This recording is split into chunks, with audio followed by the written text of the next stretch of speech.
Hey y'all, it's Katie, or welcome back to From My Vanity. Today's video is another one of those interesting videos. It's a video I've been wanting to do for a long time. As you saw from the title, I'm going to be talking about products that I hate reviewing and that I don't think I'm good at reviewing. Now I think for the title I'm going to be saying there are 5 products just because 5's a good number to put on YouTube, but I am going to mention 7 of them, but the last 2 are just kind of like bonus or honorable mentions, I should say, because I'm not as I don't have as much issue or difficulty reviewing them, but they are still products that, while I feel like I'm getting better at them, I still am not the most confident when it comes to reviewing them. Now, to back it up a little bit, I feel like I'm getting a little ahead of myself, but the idea came when I was reviewing a product and I was kind of hemming and hawing about it and just saying like, yeah, I think it's good, but like I'm not very confident, or I just don't have a lot of experience with this product or this type of product.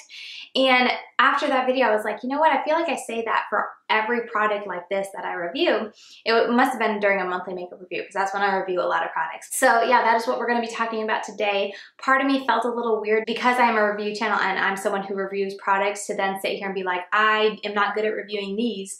It just felt a little weird to me, like I'm dissing myself, or just like, not dissing myself, but it just felt a little weird, like I'm putting doubts out there. But at the same time, I think it is important for you guys to realize and know about the products or the categories that I'm not very strong in, because I am still human.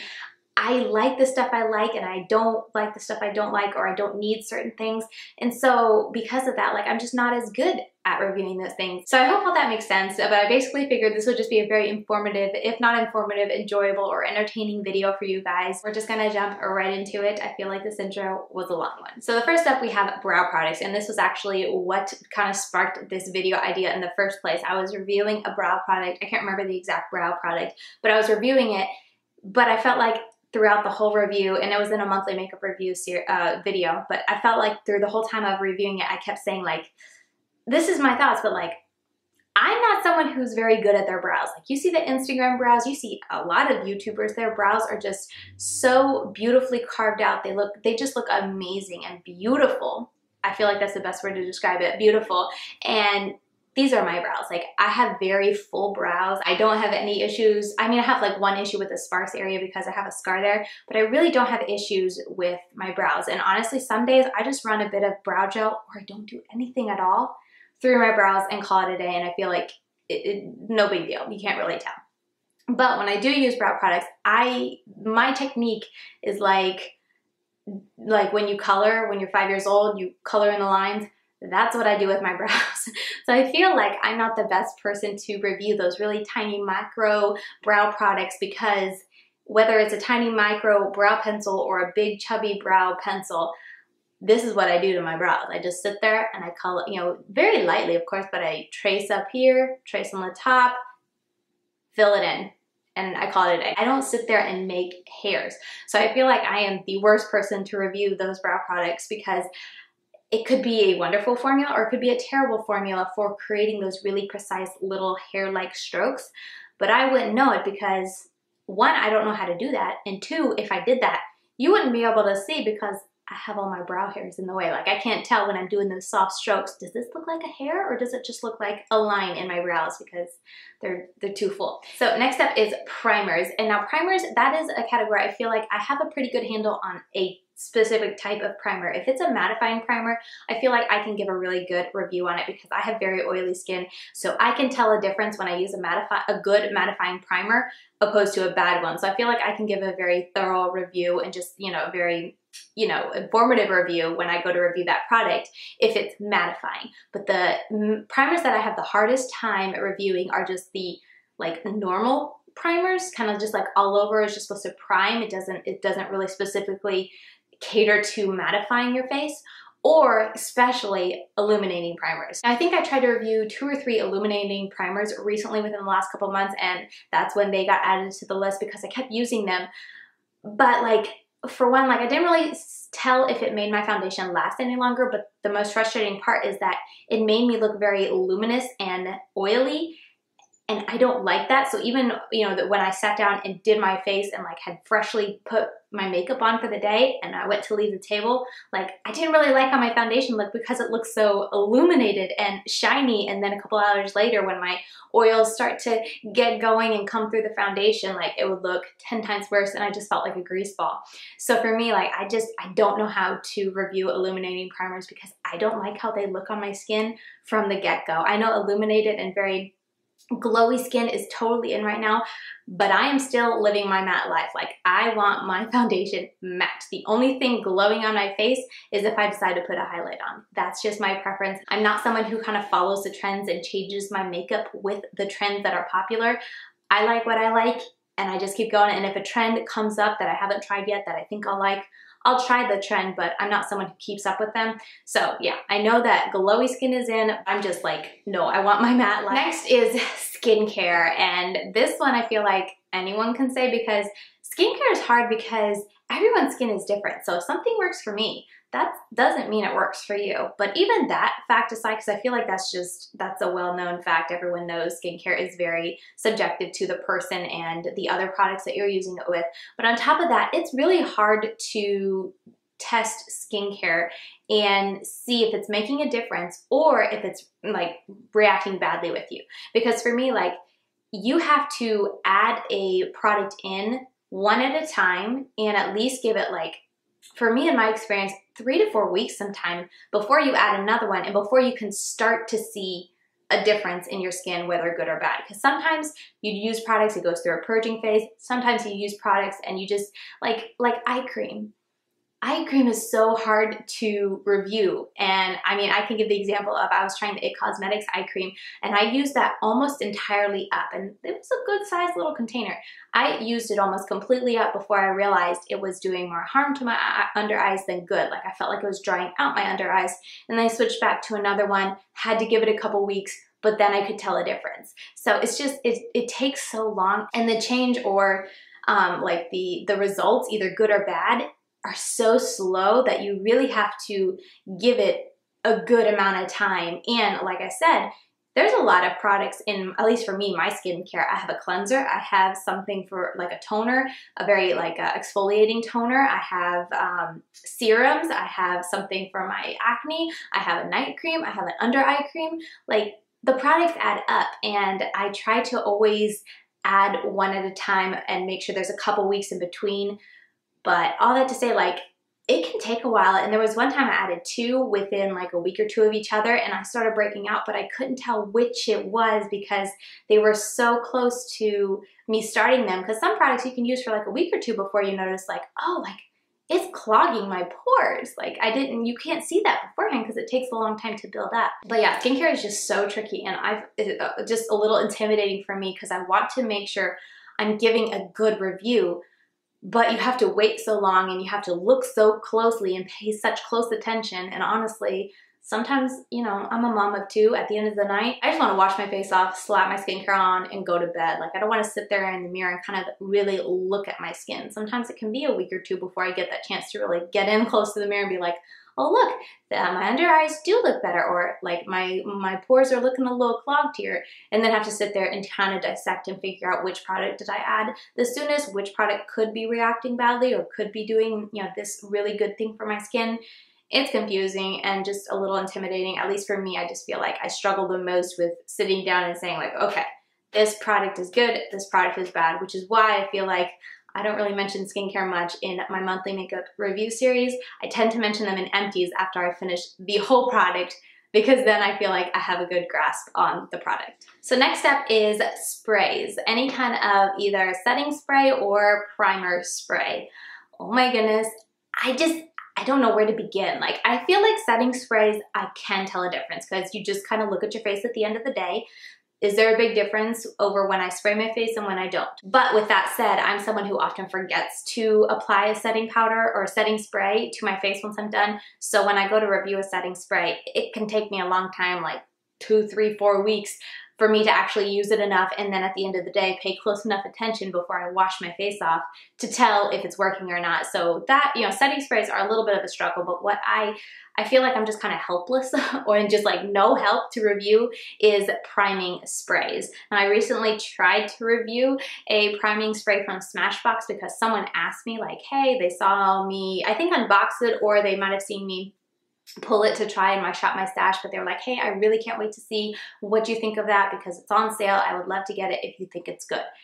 And I tried my best to try it out for that month, but I can't tell. And on top of that, I forget. And especially with priming sprays, like at least with setting sprays, if I forget to, you know, set my face before I walk away from my makeup table, 2 hours later, I can still go back and like spray it on. But I feel like priming spray, like you have to remember before you do your foundation, or it's kind of just a little too late. And for especially priming spray, when I was trying to review it, I kept forgetting to spray my face before I went on with my makeup. I'm someone who's like, I'm not put off or weirded out or disgusted by like spraying stuff on my face. It's fine, but I just don't like to do it, so I don't remember to do it. And that kind of adds to the struggle of trying to review it because I would forget all the time, and then when I actually did remember, I couldn't tell a big difference. Like, it's almost like primers that are just the kind of just the standard primers. They're just supposed to kind of smooth and help your foundation look and apply better. It's kind of the same story as those. It's like, sure, I think it looks nice. Like, I think my foundation looks a little bit more smooth on and more blended into my skin, but it's really hard to tell. And if you have any really good tips, or you feel like you are an expert when it comes to testing primer sprays and just regular old primers, let me know down below and give me some tips, or just let me know so I can check out your channel, because I'd love to be able to say like, this is what I think, but I'm not really good at, you know, reviewing primer sprays. But here's someone who loves to review primer sprays, loves to try primer sprays, and is a better person to watch for reviews on primer sprays. So yeah, I would love to know, because I just feel like I'm pretty darn helpless, and I felt really bad for that person who had asked me to review it in order for them to know if they should buy it or not. I was just kind of like, sure. And honestly, like, I am getting through that Smashbox primer water, but it's because I use it to wet my brushes before I put my eyeshadows on. All right, and then last up for the top, you know, the 5 that I was gonna name are lashes. Now, I actually have lashes on today. Pretty proud of myself. I got them on not too hard. I feel like I'm slowly getting better. I think I've been trying to wear lashes for over a year now, and I feel like I'm starting to get a little bit more comfortable, a little bit more successful when I try. So there's some encouragement for you if you are frustrated with lashes. I'm a year in and still feel like a newbie. But for lashes, I feel like I'm a good reviewer of lashes for the newbie, because if you're like me, like if you're just starting to get into lashes, a good lash is one that you can get on your eyes fairly easily. So I feel like that's, if I you know, say that a lash is good, it's because I was able to actually get it on my eyes without 2, 3, 4 attempts, and they stay on my eyes. They don't like pop up and want to pop off, that kind of thing. So that's kind of when I review a lash, that's how I review it. But there are some people who like wear lashes every day, and I just feel like I can't give you the review from that point of view, because I'm someone like, the last time I wore lashes was probably a month ago or something. I don't wear lashes often. Actually, that's a lie, because I just wore these a couple days ago in a video you guys saw. I don't know when you guys saw it, but okay, so I've worn them twice in the past week, and before that it was probably over a month ago. Anyway, so yeah, I don't wear lashes often, so I can't really review a product or like lash products for like the longevity of lashes, because they last me a long time, because I wear them once in a blue moon. So I hear some ladies talk about, yeah, that lash was awesome, it lasted me like 20 or 30 wears, and I'm just like, I think I've worn out of my lash collection, which I have a lot. I feel like I have too many for how many times I wear lashes. Like, I think I've maybe worn each of them once, and then 1 or 2 I've worn twice. Like, I don't wear lashes often. So I can't give you that kind of review of like longevity of how long these lashes are gonna last, popping them on and off, cleaning them off, that sort of thing. And I can't give you reviews for the more crazy lashes, because 1, I don't like to wear them, but 2, when the band's too thick, like, they are just a bad lash in my eyes, because they're too thick for me to actually get them on, and they don't stay down. I have too many issues with them. So yeah, that's just, lashes are another one that I feel like I am only a good reviewer of lashes if you are coming at it from a very beginner standpoint. All right, so I told you I had 2 little kind of bonuses, and the first one, the little bonus, is highlighter. I do feel, like I said, that I'm getting better at reviewing highlighters, and I'm actually like wearing it more, but I'm not that person that loves a super blinding highlight, and I really only have a super blinding highlight when I'm gonna film. Day to day, honestly, I won't put highlight on if I'm not having to test a new highlighter out. It just isn't my preference. It's not something I really want to be wearing. It's not something I can honestly totally get. So for me personally, it's not something I personally like to wear, but I will review it, and I feel like I can kind of give a good review on like how well it melts into the skin, if it looks like, for me, I don't like the ones that are just like a block here and you can just tell you have something on your cheek. I like the ones that kind of blend in, melt into your skin, and give that reflection. That's what I look for in a highlighter. But I have slowly been getting better and better at reviewing highlighters, because I would say even 6 months ago, I was just kind of like, yep, it's a highlight. Like, I don't want it too blinding. I don't understand why it's too blinding, but everyone says they like a blinding highlight, so this is a blinding highlight. I just felt like I wasn't very good at giving highlighter reviews, but I'm starting to get more experience with different highlighters. I am getting into them. I enjoy them, but I honestly only enjoy them on days that I'm going to film. If I'm just going around town, or if I'm not having to review a highlight, I just skip it because it's not something that personally brings me joy, so I don't bother with it. So I feel like I'm getting better at that area, but that was definitely one when I started this YouTube channel. I really struggled to review highlighters because I was just like, yeah, it's a highlighter. And then last up is blush. Now blush, I feel like I'm such a bad person to review blush because I don't get excited for blush at all. Kind of in the same way as highlighter, except that it's even less than highlighter. Like, I get more excited for highlighter than for blush. Blush is a product that I can totally skip and I'd be totally fine. Like, I'll contour, I'll highlight, and I'll just forget blush. Like, I don't care. Blush doesn't bring me any sort of joy. I don't really get putting really bright blushes back on after you put foundation on, because I'm like, I'm trying to get rid of all the red on my cheeks. Like, why am I putting more on? So I'm someone who likes very neutral blushes, and because of that, I like super neutral blushes. One neutral blush is like the same as the other, as long as there's some pigment to kind of tell. So my camera stopped recording. I thought I clicked record and I finished out the video to look down and realized I wasn't recording. So trying to think back, I can't remember where I was. I think I was talking about blushes when I initially went out, so we're just gonna pick up and kind of wrap up.